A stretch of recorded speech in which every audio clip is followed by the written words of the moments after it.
Well, with the 2014 elections on their way, at least one analyst believes political uncertainty is making investors cautious about where to put their money. Stuart Kantor is a wealth manager and founder of Canaan Wealth, and he joins us in studio now. Stuart, very good afternoon to you. Good Thanks for afternoon. coming in. Just how bad are our politics when it comes to investors making their minds up? Sure. Well, look, basically, investors don't like too much regulation. They don't like talk of nationalization. Investors want free markets. They want as much privatization as possible. That's just the simple matter of it. They want businesses to be productive. So, yeah, the talk of the last 2, 3, 4 years with nationalization, EFF, new regulations, is all very scary for investors. Are we talking foreign direct investment? Are we talking domestic investors? Are we talking the whole lot? I think we're mainly talking foreign, but obviously domestic investors are moving their money offshore. They're very wary of politics and the rand. So yeah, there's definitely a move from both sides, but it's pretty much, I think it's an inward focus on developed markets and investors looking inward towards their own currencies, their own countries. Everyone is saying it. We heard it over and over again at the World Economic Forum in Davos that Africa is the place to be. So if investors are looking at Africa, they're looking at South Africa, they'd like to be putting their money in here. Where is it going? In terms of Africa as a... Well, it is, I mean, it's not totally escaping South Africa. It's going around the world. I mean, I read an article this morning by Mark Mobius, the Templeton Fund.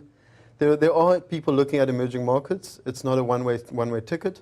Nigeria is becoming one of the exciting frontier markets. South Africa remains a credible investment destination, and I'm quite excited about the recent political events. I think our democracy is getting stronger, and yeah, so it's not a one-way street. There is stuff happening.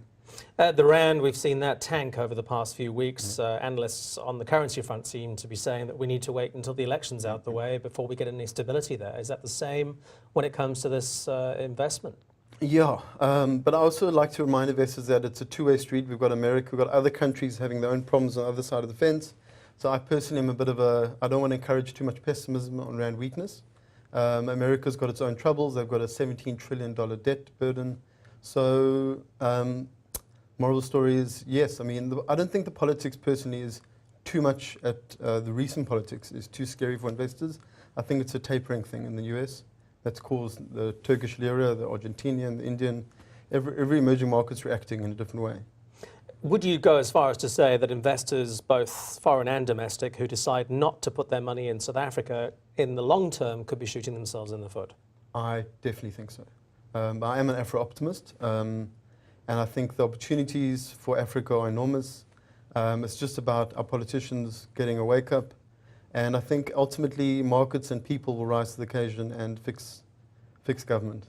Lastly, Stuart, what's the broader effect of all of this on the economy? Unfortunately, the man in the street is going to suffer the most. Inflation is on the cards, and I think the worst thing would be for the Reserve Bank to react with an interest rate increase just to stop the rand from weakening, because it's just going to make life more expensive on two fronts. So yeah, it's not pretty for the man in the street, and inflation. We need more productivity. That's really the only way to reduce and keep our country strong. As if life couldn't get more expensive. Yeah. Stuart Kantor, thank you for coming in this afternoon. Thank you.